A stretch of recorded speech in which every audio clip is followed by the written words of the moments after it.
Good morning, world. How we doing today? This is the 5th Ward Wildcat. I'm ready to go today. It's a good day in the neighborhood. It's Friday. I'm sitting across from my compadre, my road dog. What's going on today, sir?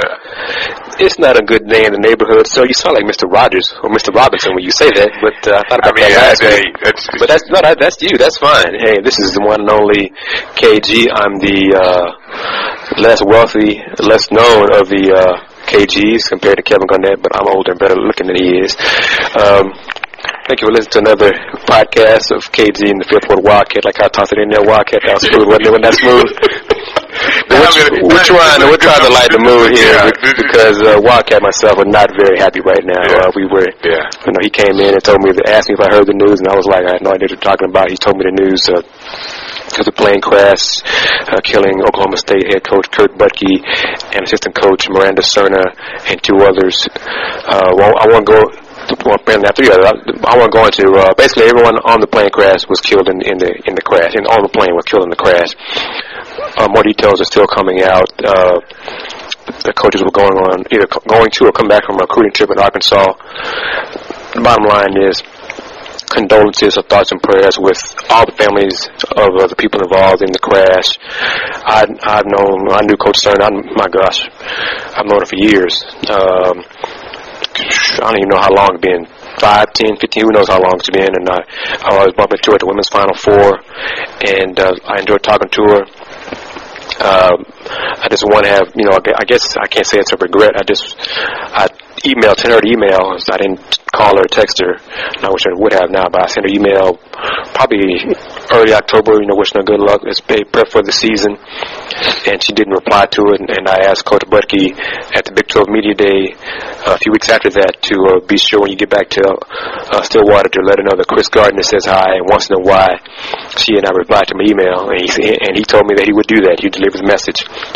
So the fact that Wildcat and myself both knew both these people, well, so that it hit close to home for us. It's a tragedy. Add your thoughts on the tragedy, and then get into what we usually do as a first just off this podcast. Man, I'm trying to gather it all together today because when I heard it, it was a shock to the system. Basically, because I've known Coach Butke since he was coaching at Trinity Valley, and have known Miranda since he was assistant coach at Fresno State on Stacey Johnson's staff. And Coach Butke was one of the people that recommended her to add to that staff. He worked along with Adrian. And who is now the head coach at Fresno State. And when Coach Butke moved over from Trinity Valley over to La Tech, Miranda moved back, and they've been together ever since. And when he made that move to the Big 12, she was right along with him. She was a hell of a recruiter, and she brought a lot to the game. Played here at U of H under Coach Kenlaw. Back when things were good, as I say, teams on the old Southwest Conference. So my condolences and my prayers go out to both families, because like KG mentions, we always run into both of them, not just at the Big 12 Media Day and at the Final Four, but also during the season and all the games, and during recruiting trips, especially during the summer when we're out and about checking to see how things are going. And they've always got a good conversation and a good kind word and all, and they were always about work. And they're going to be truly missed. The Big 12 family and the Oklahoma State Cougars families will be missing 2 great people. And with that, we're going to get into the scores. Good thing, give the scores. And since Tuesday, when that was Banner Day at Texas A&M University. And we'll talk about that, but go ahead. The Aggies, we'll start out with that score. They beat Louisville 76-58. U of H lost to Texas Tech 88-58. Beat down, man. Beat down. Is that what it was? Because I didn't witness it. We'll talk about that too. Go ahead. Rice beat crosstown rival HBU 75-42. Another beat down. PVU lost on the road last night to Miami. When I got this text from my compadre, I was This is the epitome and definition of a beatdown. Go ahead. It was almost like we were back in the dark ages of '83, in the '80s when women's basketball was just getting started out, and some of these schools just definitely did not be playing basketball. They should have been just sitting on the sideline watching like everybody else. The final score was Miami 107, PV 26. Folks, these are truly dark days in women's basketball when you see scores like that. Give the other score. All right, men's basketball. And we'll wrap up. I'm going to come back to that. Don't worry. Yeah, I know. Texas Southern men beat Eastern Michigan 66-49. Rice beat Southern 80-65. PV went 1-1 this week. First game they beat Arlington Baptist. Somebody I definitely don't know. I haven't heard of.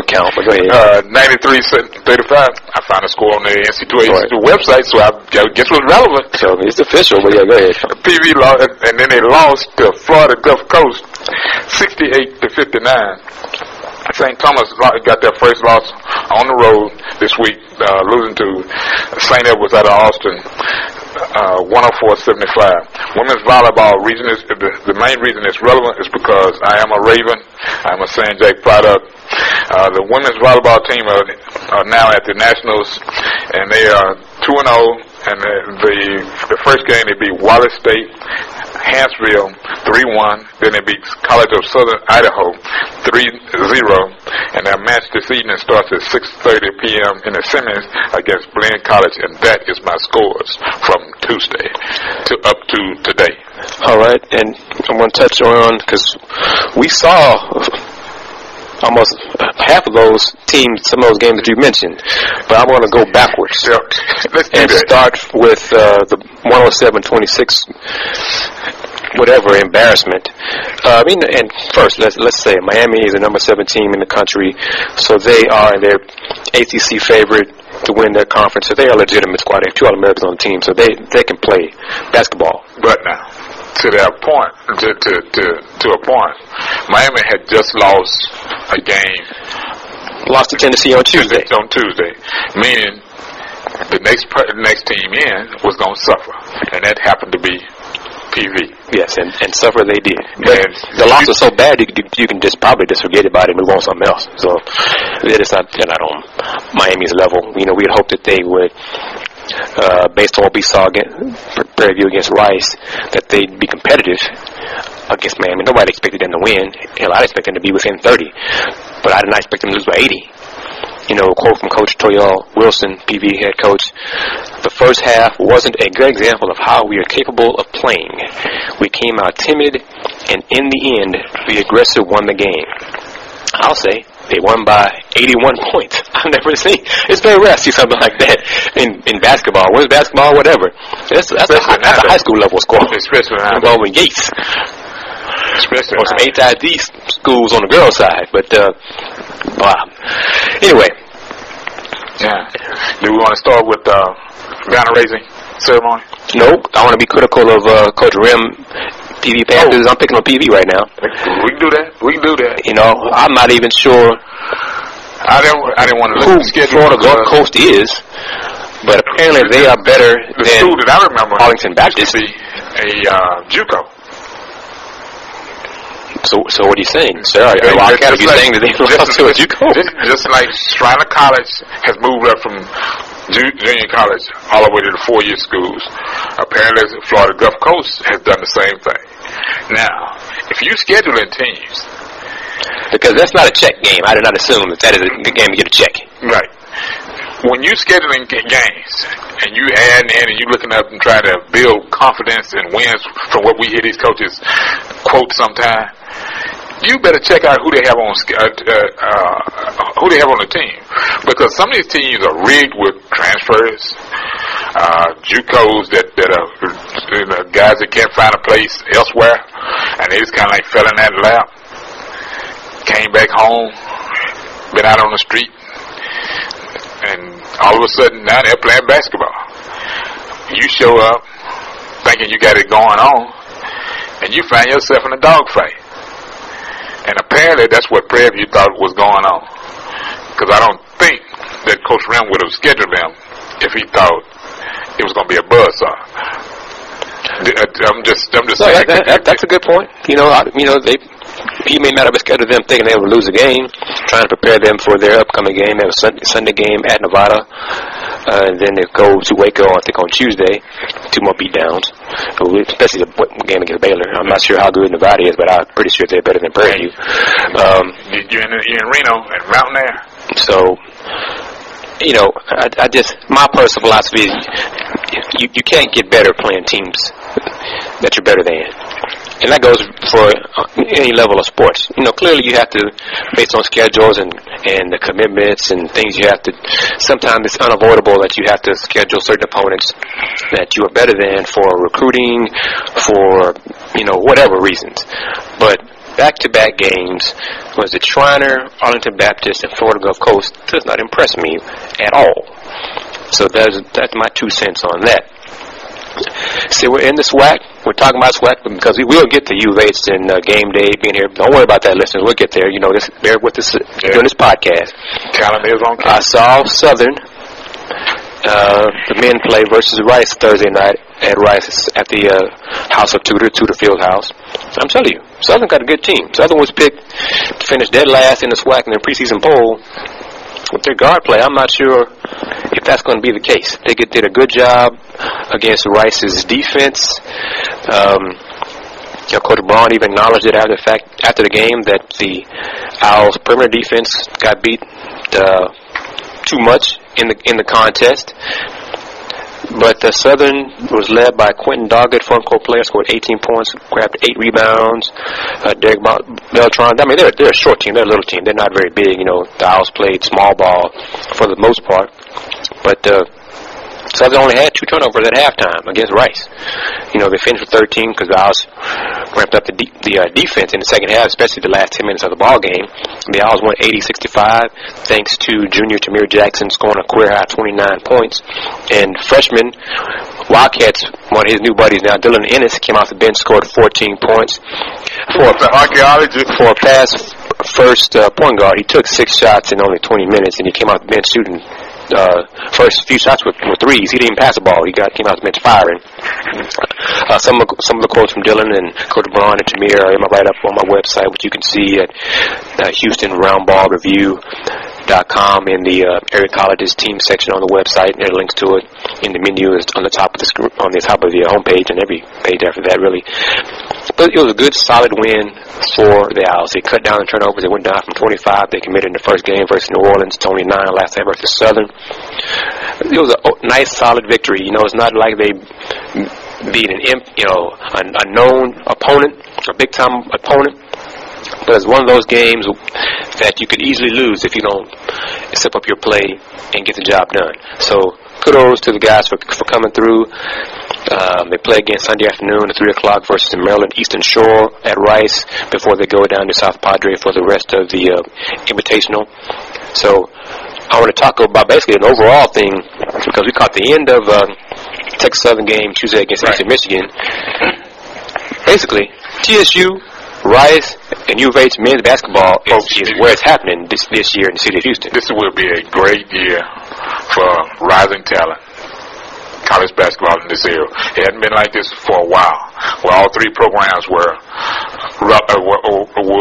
compete in their respective conferences. You definitely need to come out and see Texas Southern. They have a different mental fortitude, as what Coach Harvey mentioned in the post game, that when they went over to guys talk about running up and down the floor, they realized it's about work.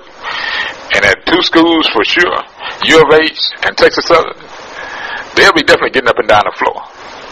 Rice still is developing that situation because they are trying to blend their freshmen in. But what they have this year, they've got a lot of post play that can actually play post, which will make Arsenal's job a lot easier, and teams won't be able to double up on them as they have been over at Rice. And to that point, Arsenal last night was only 3 for 8 Only scored 10 points. He did get another double-double, his 29th in his career, but he led the team with 5 assists. So he kicked out, the opposed fed his open teammates. They made shots. The Owls scored 83 points in the opener. I think it was 83 points. Osline wasn't he scored 10 points that game on 5 dunks. So the Owls are scoring, averaging 80 points a game. First 2 games are only 10 points per game from their best player. So that shows you how the talent level has improved for the Owls this year. We're serious, listen, we're serious. Rice, TSU, and U of H men's basketball, and to a lesser extent, Houston Baptist men, because they're still rebuilding as they are transitioning to the D1 level in the Great West Conference. There's no Rockets, there's no NBA. So you want to see some good basketball, you do have some options on college level here in town. And folks, I'm going to tell you, you better get on that, you better look at that, because KJ and myself, we have basically dissolved the mindset of that will be an NBA season as far as we're concerned. Right now, college basketball has got going and is up and rolling, and high school is down the pike. The thing starting next week with holiday tournaments. I started up I'm talking as far as. No, there's one right now. The Texas Invitational McDonald's deal. That's going on right now. Oh, that's on the girls' side, yeah. The season opener for the fellas at Merrill Center, those 4 games was a big success on Monday night. But yeah, basketball is here. High school and college. We got John Lucas's celebrity game on Sunday at Del Mar at 5 o'clock, which I'm not going to because it involves the NBA players who should be playing NBA ball games in NBA arenas. But that's just my personal take on that. But Houston basketball, there are options for basketball star fans to invest their time and dollars, if they have it, to go see some basketball. It's not their fault, not the fans' fault, that the NBA owners and players are being ridiculous and being asshats, to continue my word from Tuesday, and not getting a deal done. It's not involved in the courts, and I'm really not going to spend much time on it. When the NBA is back playing basketball games, I'll talk about the NBA, but until then, screw them. Anyhow, what do you want to talk about now? Well, let's see. Do you want to get let's talk about what we saw on Tuesday.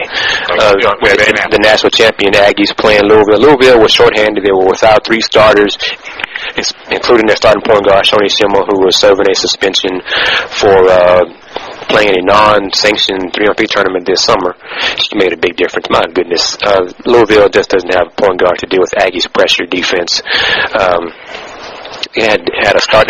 Coach Wall started at point guard, a walk-on, who he's not put on scholarship, right. But she just can't handle the pressure against the Aggies. The Aggies finally pulled away and smacked them around. It was a matchup of 2 top 10 teams, but you couldn't tell based on the lack of 3 starters for Louisville.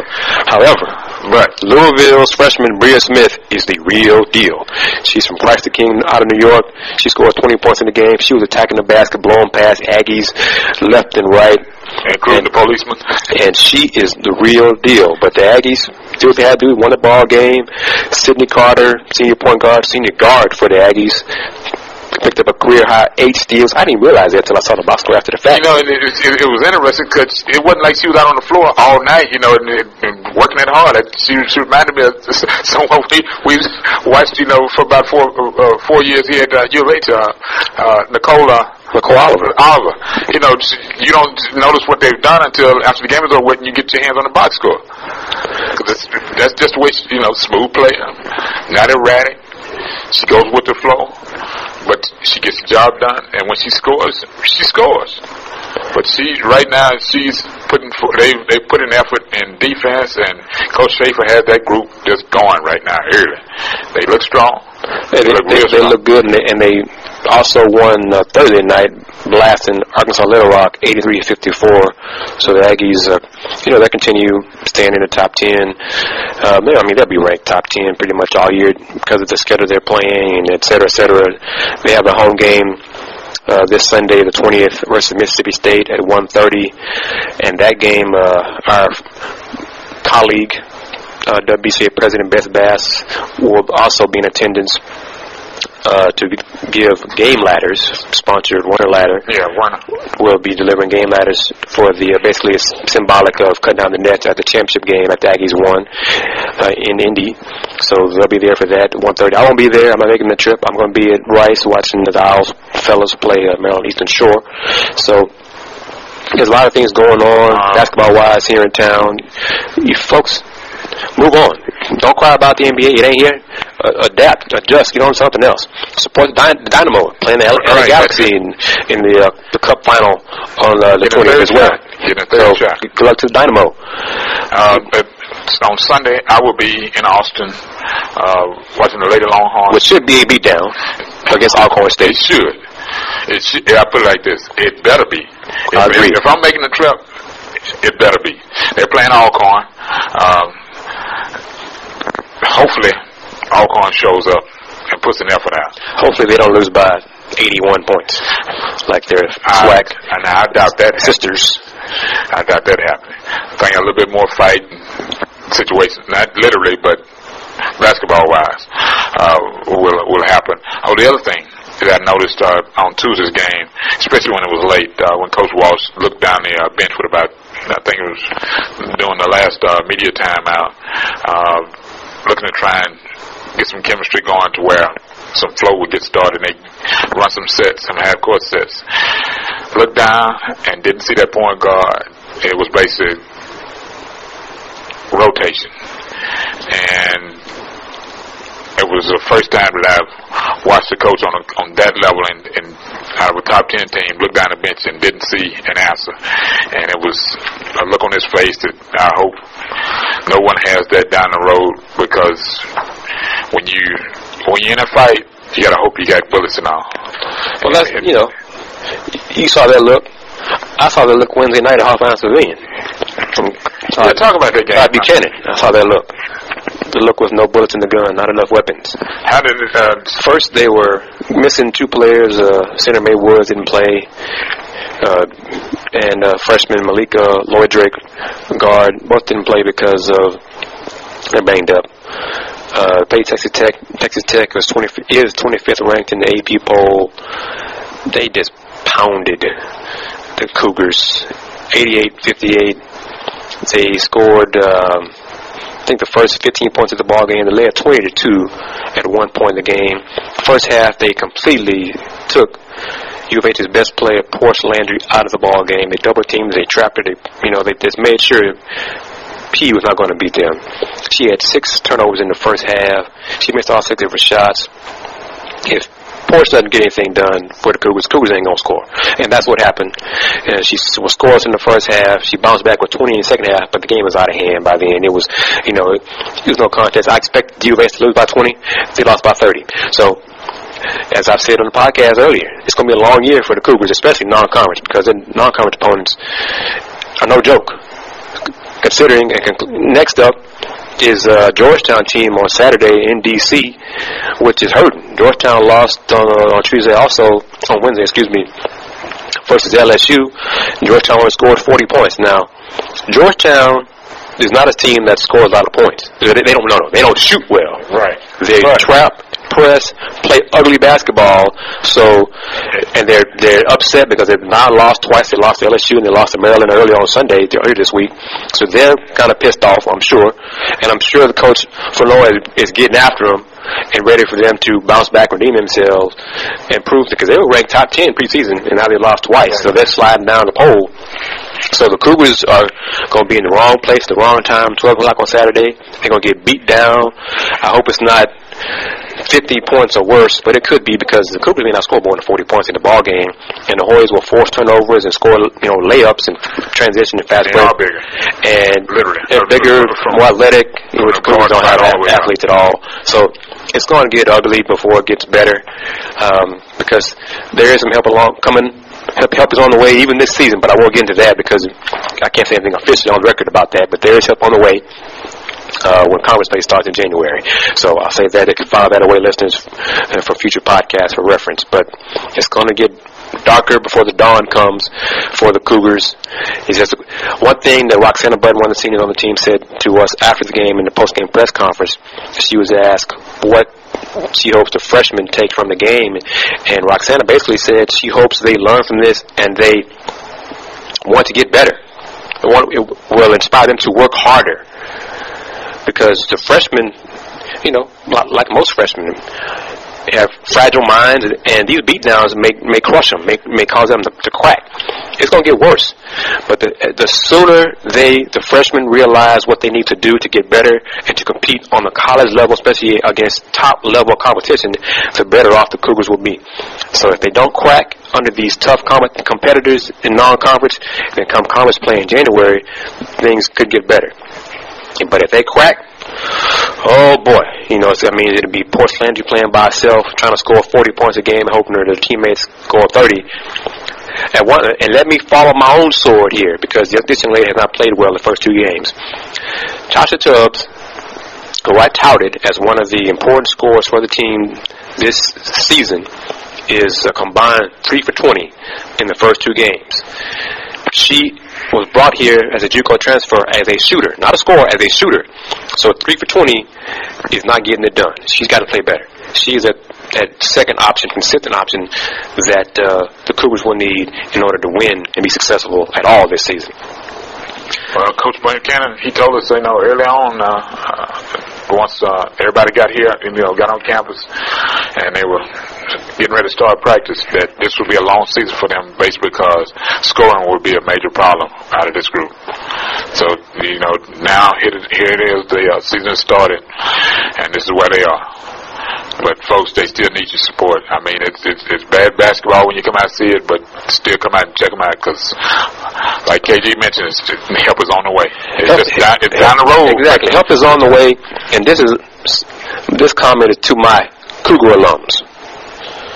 We love the football team, which we're about to talk about, is the football team and their success. And the men's team plays tonight in August, or Friday night in Arkansas, trying to go to 3-0. Which would be a good test for them, because it would be a step up in competition what they play. Even though the game against Utah Valley was a good game. Yeah. It was a well-played game. Folks, UH alums, support women's basketball, support women's athletics on campus.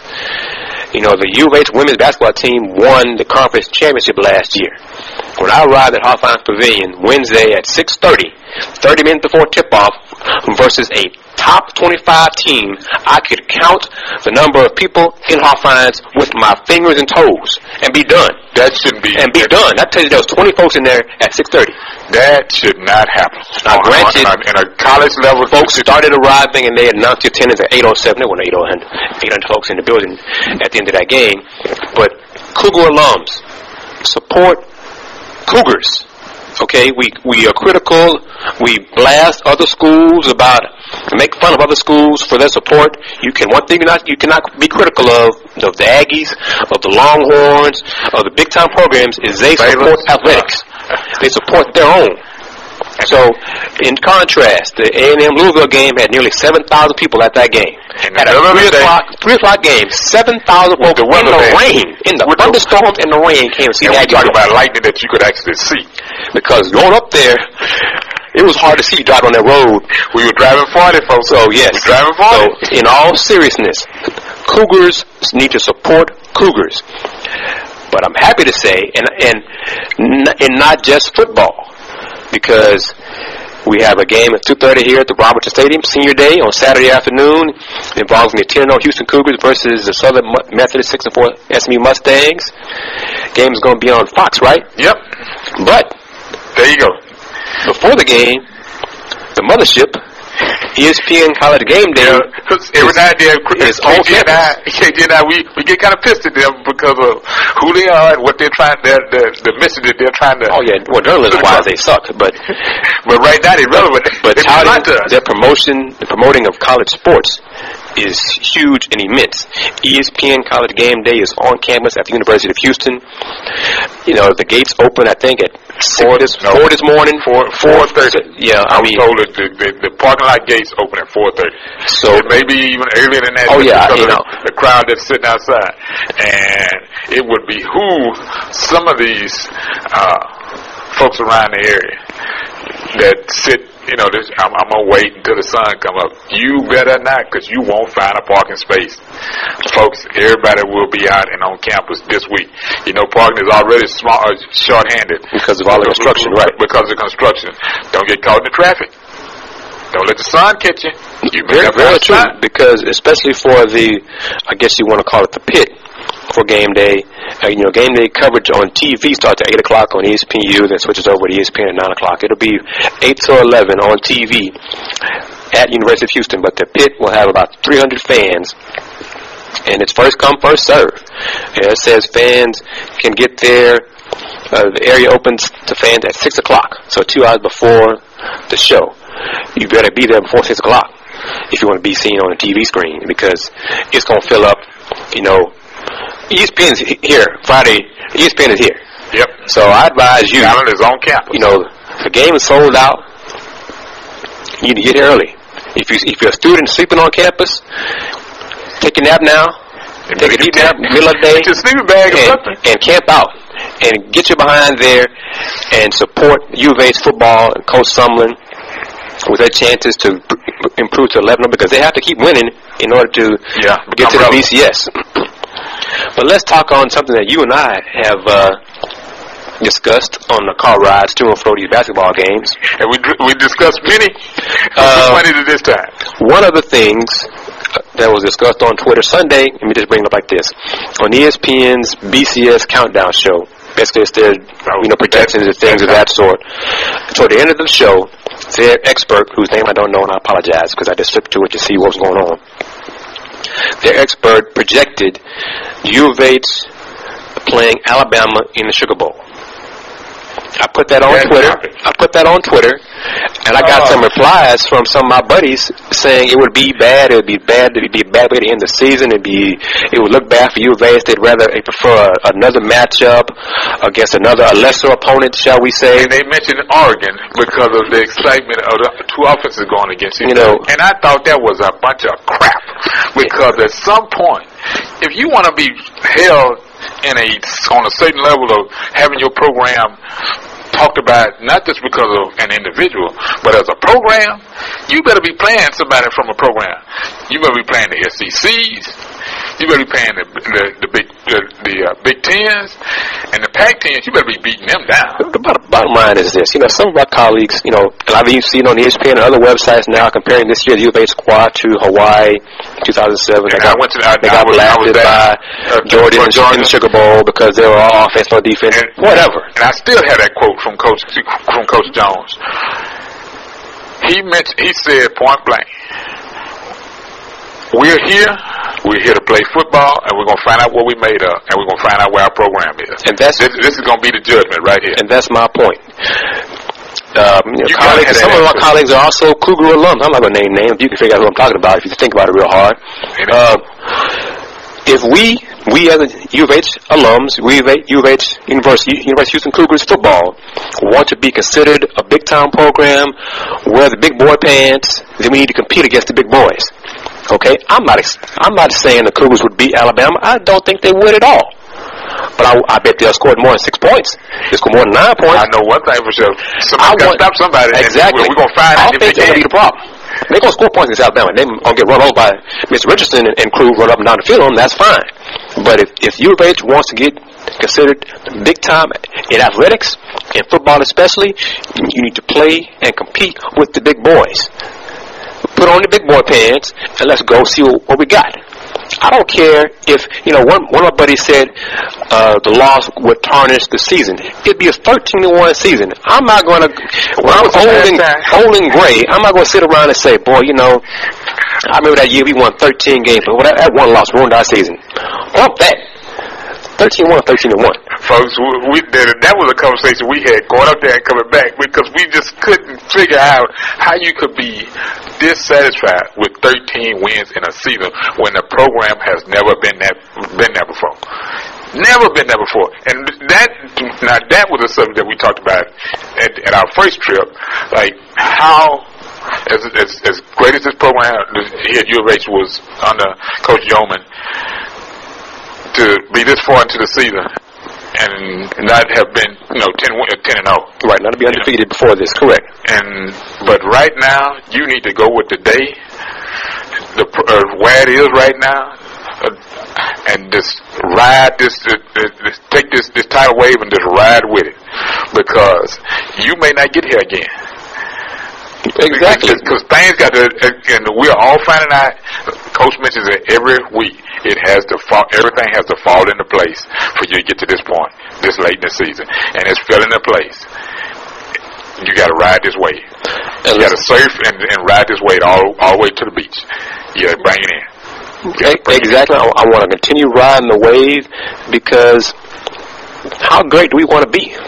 That's what it comes down to. How great do we want to be? Hopefully soon ground will be broken on the football stadium, and all this, all the paperwork and everything. All that gets done. But if we want to be considered a big time program, we need to play and compete, then beat big time programs. I'm tired of this defeated attitude. Prime example, Boise State. We need to become Boise. I don't want to hear us say, "Well, I don't want to play so-and-so because we're going to lose." I don't want to hear that. Take off my uniform, get out of my program, get out of my office. I don't want to talk to you, because that's negative. That's negative. And negativity is what Cougars do best. I'm just telling it like it is. As a Cougar, I know of what I speak, because we can turn the most positive thing into the most negative thing. On one message board, people were criticizing Coach Summerlin because he didn't recruit Case Keenum, and giving Coach Browns credit for Case's success this year. Coach Browns ain't here. Who's coaching Case Keenum right now? Who's the head coach right now? Is that not Kevin Summerlin?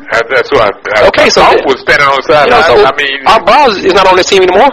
So we can spin the most positive thing into the most negative thing, just like that. But that's who we are. We need to get rid of that mentality, get out of that mindset, and become great in everything we do. And that gets me to this, because things may change. Sources indicate that the BCS is proposing new changes to their bowl structure. And reference to what? One of them is basically the BCS will only be in charge of arranging a championship game involving the number 1 and number 2 teams. The other bowls will be up to them to get their bids from everybody. Open it up to the top bids. Open it up to fend for themselves, basically. Fend for themselves. Now that will be really a problem for teams like U of H and Boise State from the lesser-known smaller conferences. Okay. Even the Big East, because it's not big boy football. That's right. Big boy football is the SEC, Big 12. The Big 10, and the Pac-12. Right. It's because the Big 12 is Texas and Oklahoma, and then everybody else. Right. And if the Longhorns leave, then it's everybody else. So we'll see how this all. It's one of the things being discussed. The big boards, big wigs are in discussions earlier this week about changes to the BCS structure.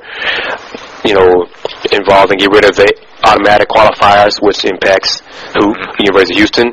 And basically, I got to find the quote in the article, because one of the reasons they want to get rid of it is because they think it has an impact on some of the conference realignment talks that schools are shuffling around in order to get to a conference. Well, they caused automatic qualifier. Exactly. They caused it. It's their own problem, and they refused to set up a structure how to resolve that when they were asked on this last contract. But no, matter of fact, the reason they have the new contract now was to allow the Rose Bowl to be a factor into the BCS situation. Now you want to change it again because teams like Boise are starting to make inroads. And the Big East, which is where you built all of this these AQs on, is now becoming what it was originally designed for, a basketball conference.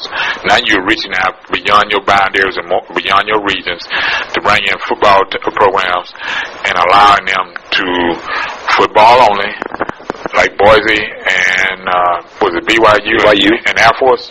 Air Force probably not going to leave. And the military schools, they can stand alone and still be relevant because of who they are.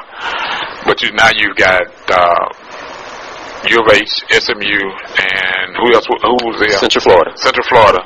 You want to bring them in.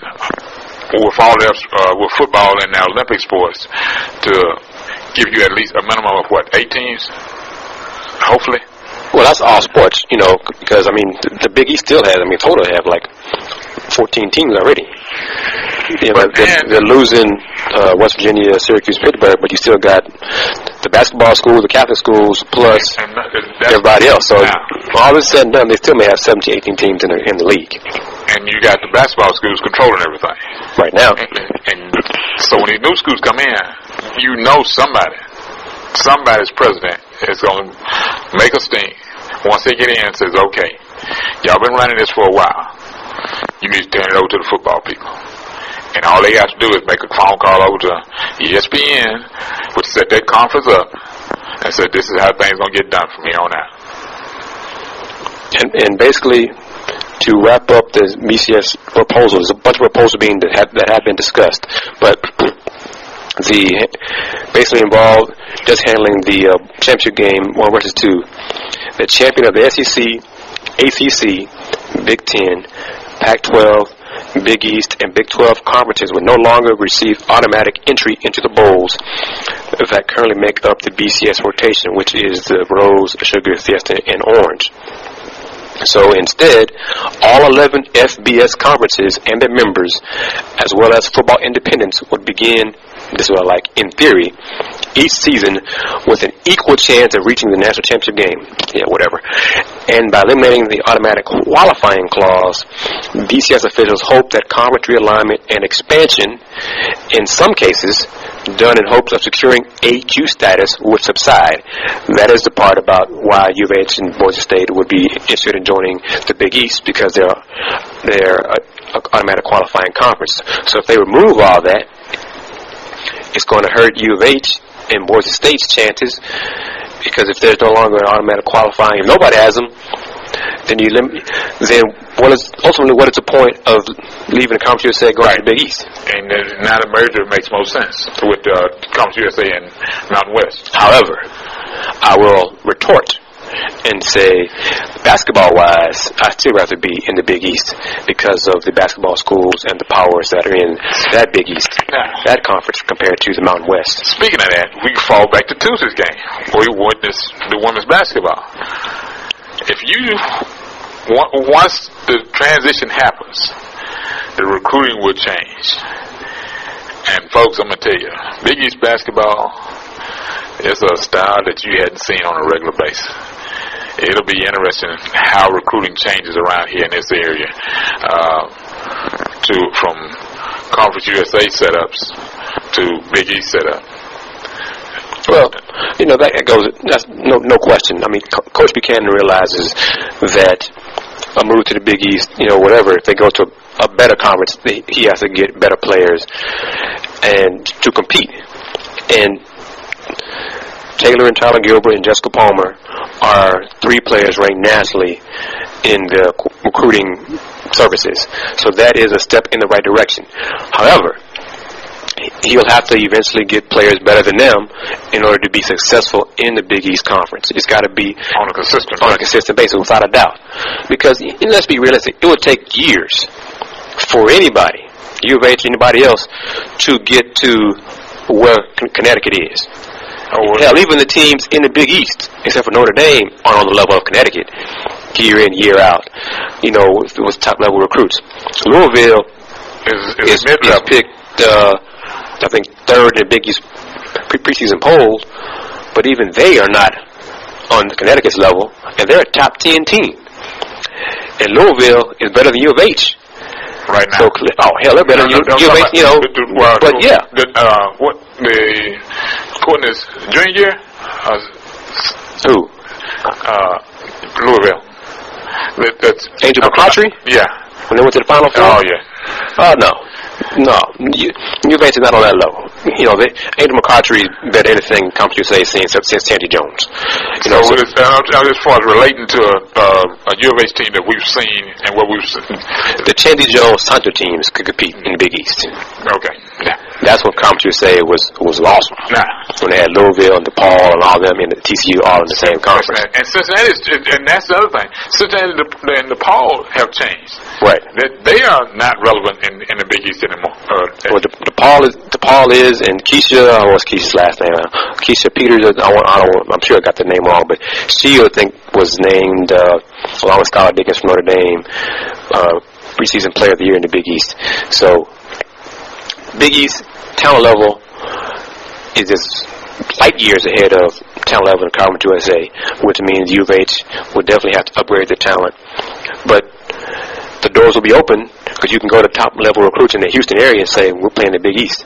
We're playing against great competition. We're going to be on TV. We're playing against top 10, top 15, top 25 teams, every day once conference starts. Come join us. Come help us get to this level. So that's a start right there. How can folks find you, sir? You can find me, the Fifth Ward Wildcat, at www.kingsizeview.com. Hit that hot button, and it'll take you directly to the College Sports Report at my blog at www.aksvthecsr.blogspot.com. My Twitter is #AKSVTheCSR. And where can they find you, KG? My website is www.houstonroundballreview.com. Once again, that's www.houstonroundballreview.com. I'm also on Facebook with my fan page, Twitter at THEHR Review. Once again, that's THEHR Review. And the Paul superstar player's name is Keisha Hampton. She's from Philly. She's 6'2" senior. She hoops like a boy. Okay, I mean that in a good way. She can hoop. I mean, she can step backs and pull-ups and shots you don't think the stereotypical woman can't make, she can make. Keisha Hampton is the real deal. She'll be playing in the WNBA. But both of us are on YouTube. We have our own channel, respective channels on YouTube. Mine is Houston Round Ball, and yours is, sir? AKSV, DCSR. And we have videos of the podcasts are also on there. The podcasts are also on iTunes. Matter of fact, the latest video is of Coach Harvey, a post-game from the Texas Southern and East Michigan. And kudos, I want to say this too, Coach Harvey. Kudos to Coach Harvey because he is trying to raise the bar of TSU men's basketball. Okay, he has high expectations for his team, but the SWAC overall, which I believe personally is contrary to a certain coach up the road on 290 and his level of competition and how he does things. Hey, there's different philosophies of being successful. Coach Trim has his, Coach Harvey has his. So, but we'll see how it all plays out. With that win the other night over a MAC team will help down the road when it comes to RPI. Definitely. Because when they start checking folks, that's how they check. Yeah, and the non-conference games are relevant. TSU's win over Eastern Michigan from the Mid-American Conference, yes, it was a home win, but it looks better than, for example, if Prairie View would have won on the road last night versus Florida Gulf Coast. Opponents make a difference in RPI, as you and I both know. Yep, haven't sat in that room. And once again, thank you as always for listening. Condolences to the Oklahoma State Cougars family. There's quotes and comments from coaches and people we cover and women's college basketball all over the internet now, all over Twitter, and we're reading them and retweeting them. Comments from Coach Gary Blair, who's friends with Coach Bucky, for eons, and Oklahoma coach Sherry Cole. Connection to Latte. There's so many different things that you've seen on Twitter now. That colleague Sam Khan has a tweet about Miranda Cerner playing at U of H, as we mentioned earlier in the podcast. So this tragedy impacts the Wildcat myself, directly. So condolences to every family involved. Miranda's family, Coach Bucky's family, the families of the other people killed in the crash, the Oklahoma State Cowgirl family, the women's basketball family. Period, because this tragedy impacts all of us in that family. So, rest in peace, Miranda. I miss you. I love you. I'm going to wrap it up with my conclusion. be true, be cool, and do more.